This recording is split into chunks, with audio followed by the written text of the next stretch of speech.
Never score first goal against Real Madrid, it's a trap. আগে Real মাদ্রিদের match হইলেই এই বাক্যটা অনেক বেশি শোনা যাইত, কারণ লাস্ট কয়েক সিজনে রিয়াল মাদ্রিদের অভ্যাসই ছিল এটা যে ম্যাচে তারা শুরুর দিকে গোল কনসিড করবে, কিন্তু শেষের দিকে গিয়ে রিয়াল মাদ্রিদ কামব্যাক করবে দুর্দান্তভাবে এবং ম্যাচটা তারা নিজেদের দিকে নিয়ে যাবে। তাই তো বলা হইতো যে রিয়াল মাদ্রিদের সাথে আগে গোল করেও কোনো লাভ নেই, কারণ রিয়াল মাদ্রিদ শেষের দিকে কামব্যাক করবেই। তবে এই সিজনে রিয়াল মাদ্রিদের খেলায় কিছুটা ছন্দপতন হয়েছে। গত সিজনগুলোতে রিয়াল মাদ্রিদ গোল কনসিড করার পরে যে একটা তাদের মধ্যে কামব্যাকের ক্ষুধা ছিল, এই সিজনে কিন্তু রিয়াল মাদ্রিদের খেলায় ওই কামব্যাকের ক্ষুধাটা আর দেখা যায় না। রিয়াল মাদ্রিদের খেলায় বেশ ছন্দপতন হয়েছে। এখন এই বাক্যটা একটু পরিবর্তন করে এভাবে বলা যায় যে নেভার স্কোর ফার্স্ট গোল এগেইনস্ট বার্সেলোনা। বার্সেলোনা তাদের লাস্ট 4টা ম্যাচের মধ্যেই আগে গোল কনসিড করছে, এরপরে দুর্দান্তভাবে কামব্যাক করছে। Deportivo Alaves, Atletico Madrid, Real Betis এবং গতরাতে ফ্রাঙ্কফুর্টের সাথে বার্সেলোনা আগে গোল কনসিড করছে, এরপরে দুর্দান্তভাবে কামব্যাক করছে।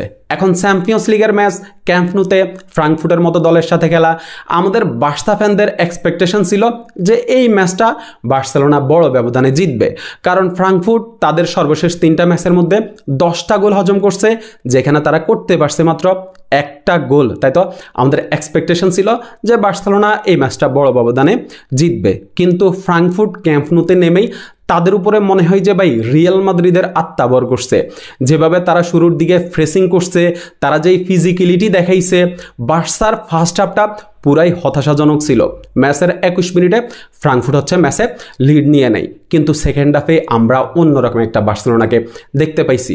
50 এবং 53 মিনিটে কুন্দের জোড়া গোল, বার্সার 2-1 গোলের জয়। র্যাশফোর্ড অ্যাসিস্ট করছে।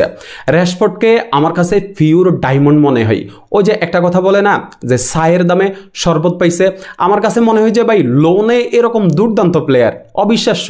র্যাশফোর্ডকে যদি আসলে সাইন করানোর সুযোগ থাকে তাহলে বার্সা র্যাশফোর্ডকে সাইন করানো উচিত।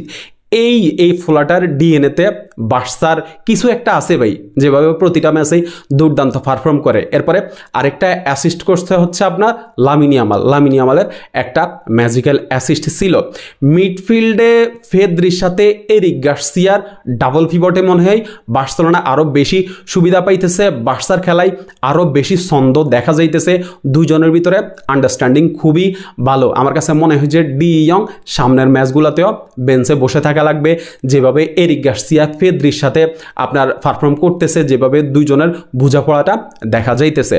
বার্সেলোনার আপনার 6 ম্যাচ থেকে পয়েন্ট হচ্ছে মাত্র 10।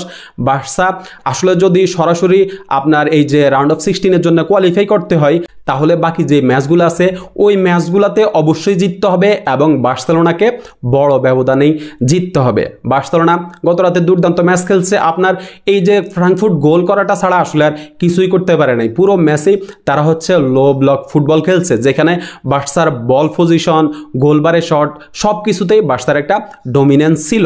শুধুমাত্র গোলের ব্যবধানটা যদি বড় হইতো তাহলে আমার কাছে মনে হয় যে এই ম্যাচটা পরিপূর্ণ হইতো। সামনের ম্যাচগুলোতে বার্সেলোনা আর দুর্দান্ত খেলুক, এটাই একমাত্র চাওয়া। ধন্যবাদ সবাইকে।